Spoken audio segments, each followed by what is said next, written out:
what I notice is often life imitates the art I make. You write a World War II script about men doing evil in God's name for the greater good, quote unquote, and God punishes them in the end. And then something else very similar to, or about somebody going through abuse. And then your friend puts you through narcissistic abuse in the name of God for the greater good, quote unquote. And God punishes them in the end. That's something that happened to me. Around then I also made a film about unleashing a demon into the world. And that said friend who put you through narcissistic abuse blames that what they did to you on a demon before you found your faith. I've had that happen. You make a film about your friend haunting you from the dead, your dead friend haunting you from the dead, and then the weirdest year of your life happens. Your most weirdest year you've had so far, because it's been a few years of weirdness. It gets weirder. It brings you back to Christ. You notice you're in a spiritual war. There's something else in this world that's on a spiritual domain that you don't understand. And a lot of things happen.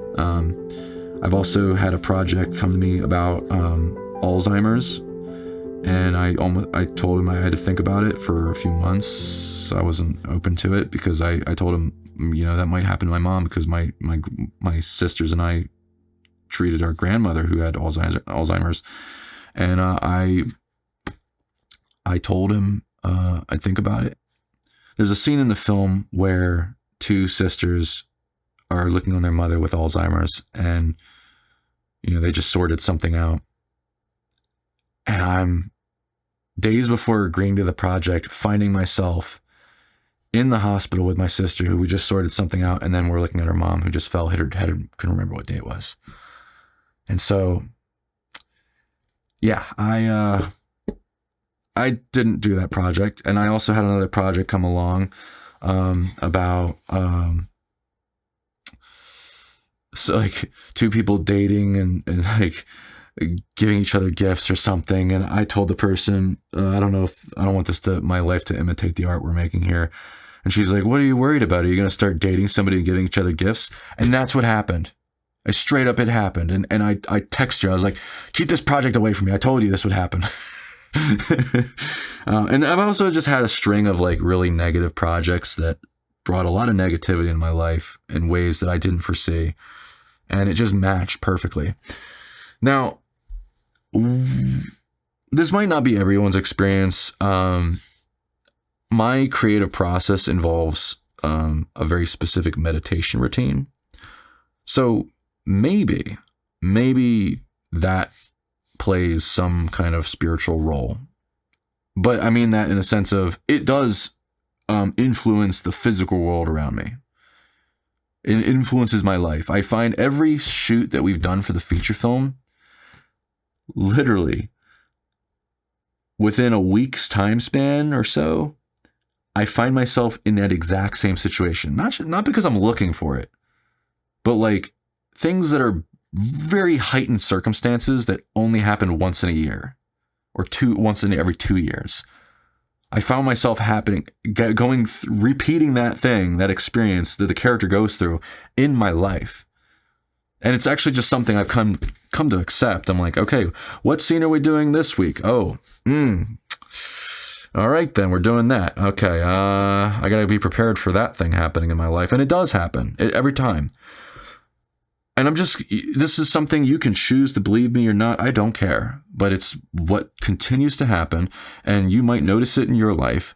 I'm going to get into a little bit what my theories are on why that happens. But to do that, I have to talk about superstring theory and quantum computing. Bear with me here. Put your tinfoil hat on. This is pretty out there. But this is actually this feels like something that could make sense of it. What kept me from my faith for over 10 years was I thought I knew better. I thought I, knew so much about science and whatnot, and science had more answers than my church could give me at the time that I had, the church I had.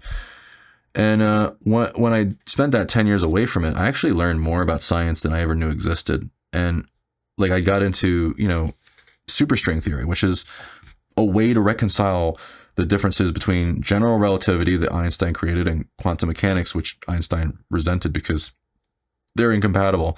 General relativity makes sense of mathematically about the physics of things in the macro scale, planet, scale things, all that. But in the microscopic quantum realm, there's things that happen where particles influence each other.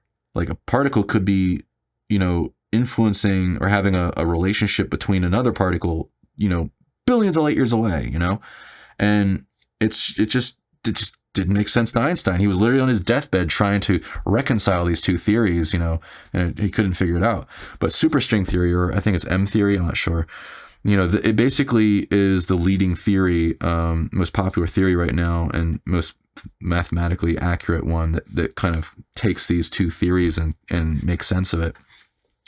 And what that is every particle it's not an atom or whatever. It's every particle is maybe it is an atom, but bear with me here. Every particle is made up of a string vibrating at a different frequency. And that frequency makes it a positron, a neutron, or an electron. And those strings each have access to 11 dimensions. 1 is time and 10 are space. And each string has, when it comes into contact with another string, usually, I think that it has to come in contact. Maybe I could be wrong on that. But each string has connections to ever so faintly sometimes, especially if it's distant or from the past or whatever. I don't know if it's from the past. I added that on. But that string has connections to other strings. A string in your finger, for instance, could be connected to a string in a star going supernova billions of light years away. And the light of that dying star, there's mathematics that the light of that dying star might never reach you if you weren't here to observe it. And that probably is due to the interconnectedness of those strings of the universe. But that's also another interesting thing of sometimes we assume thinking like the causal relationships of things in physics, when really it's like it's just the way we perceive things. It's not all cause and effect. For instance, entropy, like there's actually a possibility of reverse entropy. There's a very infinitesimally small chance that if you roll an egg off a counter, it shatters on the ground, it could come back together and roll back on top of it. If you've ever seen the movie Tenet by Christopher Nolan, that actually is actually really cool. I knew about that concept, and then he took it and made a whole big action movie out of it, which I think is so underappreciated. It's so good. But yeah, so there's the things about physics that we haven't even touched the surface on. And if we can harness technology to create this, I'm holding a phone in my hand if you're just listening, these devil boxes, where we can communicate, long distances, or you can be watching or listening to me rant about these things. Who's to say that one day human beings or someone is able to harness these strings, the powers of the abilities to harness the fabric of reality through these strings? Well, that means they can transcend not just all the space dimensions, the 10 space dimensions that the mathematics seems to know of, or theorize. Also, time would be transcended, or could be potentially. This sounds like human beings finding a scientific way to explain the how God interacts with us, with synchronicities, imagine with some creativity, if you can harness the power of one string and then find a way to scale up your ability to manipulate not just one string across time, but many strings, you can orchestrate things in life to happen different ways. That just sounds like how God works. Now, I think it's important I think it is important to view this not through the lens of science and then the Bible. I make that mistake sometimes. You need to look through God's word and then the science. See how the science fits into God's word, not the other way around. That's where you get into trouble. I like to get into trouble. But this is just my theories about, how God works through the world and how the spiritual domain exists in our world. There is if we only see the 3 dimensions of time and space that we exist on, there's 10 that where they're happening. We're not seeing that. That's the heavens. That's hell. That's all the things that we're not witnessing. That's where the demons exist. That's where they influence us through our thoughts. That's where God can do the same and puts things in our hearts and our minds that we need to know, or how he communicates with us through prayer. Really cool, fascinating stuff. Keep the tinfoil hat on right now, but I'd say how this ties into why art seems to imitate my life. I think if we look at quantum computing now, knowing everything about superstring theory, Google engineers had a breakthrough with quantum computing where they figured out how to create a computer that they said it seems to outsource the computations to other computers in other dimensions. And then they also said in the paper, we don't know how it works. And basically, it's just a way to astronomically increase the computation speeds of a computer that's why they created it. And they harness the quantum realm to do it.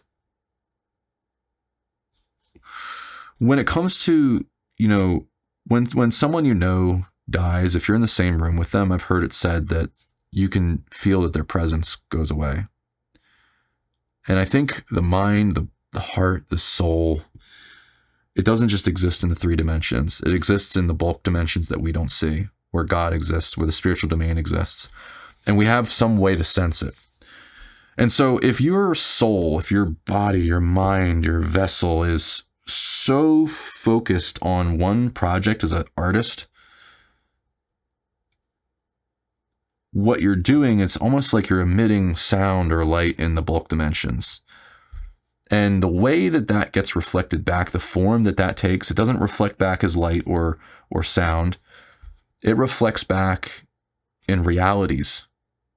This is keep the tinfoil hat on. This is just me having a theory here. It reflects back in terms of realities. If you write something and you're spending so much passion and time and energy and focus, the gifts that God has given you to make that thing, that story come to life. I imagine that you're emitting what I would call creative light into the bulk dimensions. Not the 3 dimensions we see, but the 4th, 5th, 6th, 7th, 8th, 9th, 10th, or however many there are that God has created. You are emitting light, creative light, and that creative light comes back in the form of being in the hospital, seeing a scene play out from a script that you almost agreed to. So many things that you write becoming real life in your life. Why? I have no idea. I don't know, man. That's just a theory on why it happens. I mean, it seems to make sense. Is it demonic? Is it God? I don't know. It could be both. I don't know. And I just actually want to think about that right now. Like, is God doing that for a reason? Is it the devil doing it so that you're discouraged? Well, no, I think you're encouraged to make something positive if you experience that. I don't know. But that seems to be the best explanation I can think of. It might not have a reason. It could just be the residue of being an artist, especially if you have high intentions. If you have a very, very deep intentions. If you're somebody who like meditates and uses the power of meditation, you're probably affecting something in the spiritual world. I don't know. I would be very careful with meditation. Like I teach how to use that with writing and what that looks like. But I definitely started meditating back in high school. And I think that's what actually played a big role in me moving away from my faith, which is something to be very careful about, because I can see the way it actually moved me. Like something happened in my life when I, started using meditation that steered me off course. Made me start idolizing my own creativity and boosting my ego. Be very careful with meditation. It's a sword. It is a sword, it is a weapon, and it can cut you. It can chop your limbs off. It can kill you, I think, or kill your soul to some degree. You got to be very careful. You got to use it strictly for what you need it for, what God intends you to use it for. It's a discipline you have to, implement. But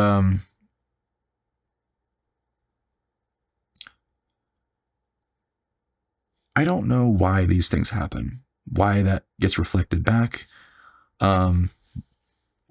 So you follow these 5 commandments. You make a film about, you make a film that's not nihilistic, something that is, original, something that's, you're passionate about being a better person, making the world a better place, something that honors God and spreads his kingdom and doesn't fabricate God or Jesus.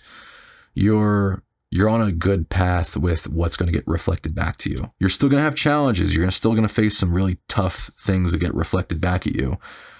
But I'd argue that is going to move you forward in terms of character and growth and just make your life an adventure that's worth living.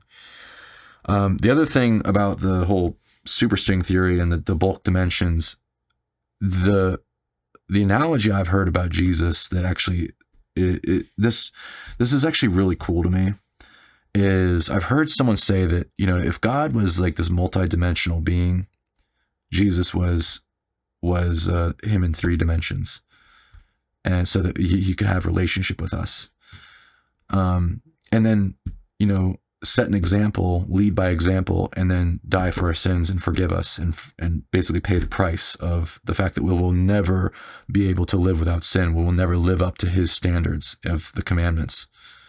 And that's the commandments of these creative commandments. You will probably never live up to them perfectly, and that's okay. Just know that. I never will. I will always work at them, and keep improving. But in terms of Jesus, if like, say God, if you make him into, as an analogy, a 3-dimensional person. So like God is, he sees an ant on the table. The ant is us, all right? And he puts his finger on the table. That fingerprint is the 2-dimensional fingerprint of your finger, or of God's finger on the table. The ant only sees the 2 dimensions of the fingerprint. That's Jesus to us. And so like Jesus is a 3-dimensional version of God who exists in all the bulk dimensions. That's pretty cool, man. And you get to see what that looks like as a human being, to live out a fully realized, live out as a fully realized person in every way, the best person that could exist. And we know that because like I even knew that before I even believed in him. Like, and chose to take him, believe he was who he says he was. And I'll get to my testimony very soon. But, when it comes to, even mythology acknowledges that, a myth hero is a hero with is a hero with 1,000 faces, but Jesus is, in mythology, like mythological, like Joseph Campbell, like people like that, they view him as someone who was a myth hero with 1,000 myth hero faces. So he kind of encompasses all of these different mythological figures in terms of like a hierarchy of how much influence he would have in so many different domains of life. If you look at hierarchies of human beings in terms of how effective they are in different aspects of life, and a hero is effective in many different aspects of life, many different situations. And that's why we look up to heroes. Well, Jesus was effective in all of them, you know? And I knew that before I even before I came back to my faith. And I even looked at him as, you know, all right, well, figuratively, I looked at him figuratively. And then I started realizing you have to take him literally. And I'm going to tell you now why. So I think I've covered what I wanted to cover in terms of, you know, how to lay a solid foundation for writing and directing films that are going to change your life in positive ways, and also make the process feel like you have wind in your sails. I want to put the most wind in your sails, but you're also going to face the most resistance. That's the cost, but the wind is going to push you faster, and it's just going to, it's going to be awesome. It's going to be worth it. And if you want to see for yourself, follow the 5 commandments, in terms of making a short film. You know, what do you have to lose? Nothing. And even if you put pause on a bigger project that you've been working on that doesn't obey the commandments, and then come to this little short project and then come back to the main project, you might find that big project that felt so hard and impossible actually feels very cold to you. You're going to find a warmth doing a project that is following the 5 commandments, and I'll try to reiterate them. Commandment number 1, no nihilistic films or films about darkness winning for the sake of being cool. Commandment number 2, no remakes, no sequels, remakes, cheesy horror films, or hollow comedies. Make something original. Number 3, make something you're passionate about, makes the world a better place, and is about you following the journey of a character, becoming a better person, and you going along with them. Number 4, commandment number 4, make something that honors God and spreads his kingdom. Commandment number 5, do not fabricate God or Jesus or the Bible. And I'll probably include the Bible in general. Don't fabricate God's word, especially the red letters in the Bible, Jesus' words, because you're then going to lead the sheep astray. You have potential for that. You have the potential for that. You're inviting God's wrath, and that's probably the worst thing you could do. So these 5 things, I invite you to try them out and see if you can make something that you're truly passionate about and makes the world and just not just the world, but spreads God's kingdom. You know, fights for, you know, you're getting into a war here. Especially if you're a Christian, you need to view life as you're in a war. You're fighting a war, and you're on God's side. You're in His army, and filmmaking can be a vehicle for, you know, spreading that kingdom and fighting that war. So that's exciting. That's, if you're looking for an adventure in life, an initiation, especially if, for instance, as a man, I know you need to go through initiations to grow and become a man. In filmmaking, doing these 5 commandments, I would argue you have to do these 5 commandments to make it work, is a great way to make that, you know, happen in your life. And I think this is true for women in terms of, there's women who are meant to be warriors, and this is and be powerful. And this is something that, you know, they can implement too, and be fighting for God's kingdom in that way, and fight that war.